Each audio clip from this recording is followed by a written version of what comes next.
Griffith for 5 minutes. Thank you, Madam Chair. Mr. Hayes, was there anything else you wanted to add on that? Yes, sir. Thank you, Congressman. I just want to add we're also working with additional funding for continuing education to our licensed clinicians as a retention strategy. We're working to expand our presence at job fairs. We've partnered with the National Child Traumatic Stress Network to develop a webinar series on trauma in UAC.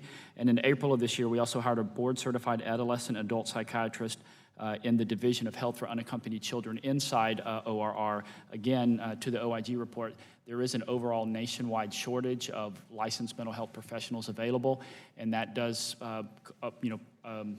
prevent challenges or cause challenges at ORR as well. Continuing with you, Mr. Hayes, you know, we understand migration patterns are unpredictable. You previously testified that you are trying to expand your permanent bed capacity, yes, sir, to account for some of these fluctuations and the influx of unaccompanied children. You asked for some flexibility. What kind of flexibility are you looking for? What do we need to do? So that's a great question, Congressman. I think one of the key components that is often missed is that whenever we want to have a state-licensed permanent shelter, the final say in that shelter going online and being able to accept children does not lie with the federal government. It lies with the state and local communities in which those shelters reside.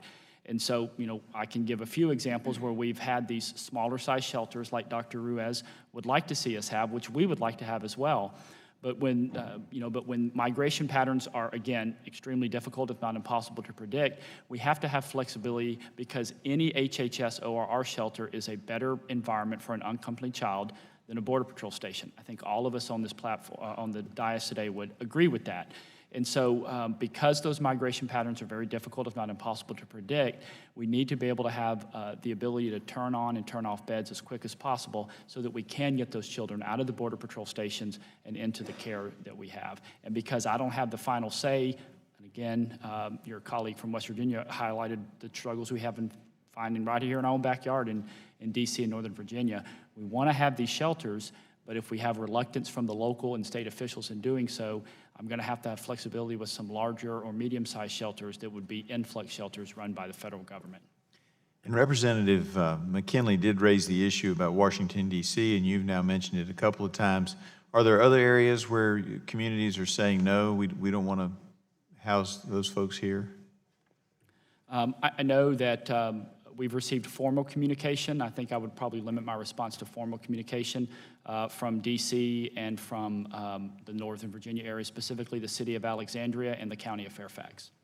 All right. Now, are folks having to apply to provide these shelters, or are you all going out and looking for existing institutions that already have some expertise in this? So the answer is both, Congressman. Normally, a grantee will respond to an FOA, a funding opportunity announcement, and we put forward, our team puts forward the needs that we have. We have numerous types of shelters that I've referenced in my opening statement. But we are also now, and this is something that we've been working on, we're now going out ourselves and attempting to find some buildings that we would have control over and then seek to find operators to come in, and that would give us more flexibility. And again, those would be state licensed permanent beds, and that's the one that Dr. Ruiz referenced earlier. The area around LA would be a great area for us to open up a shelter. They have a great population there of clinical and social work professionals that can be bilingual. That are the requirements of ORR. So we're absolutely doing both. We're seeking folks to come in and provide the full range of services, but also finding our own buildings and then finding operators to simply do that. And then we would have the control over those buildings. I appreciate that. I'm going to switch gears a little bit, and mainly going to ask Commander White, but maybe I'm happy to get information from anybody. I did domestic relations work, and that means child custody, support, et cetera, for probably 10, 11 years of my legal career. I ran into lots of children. I obviously understand the emotional traumas that can happen in all kinds of situations, but also in that. And you referenced in your oral testimony that there were some long-term cardiac issues, if I understood it correctly.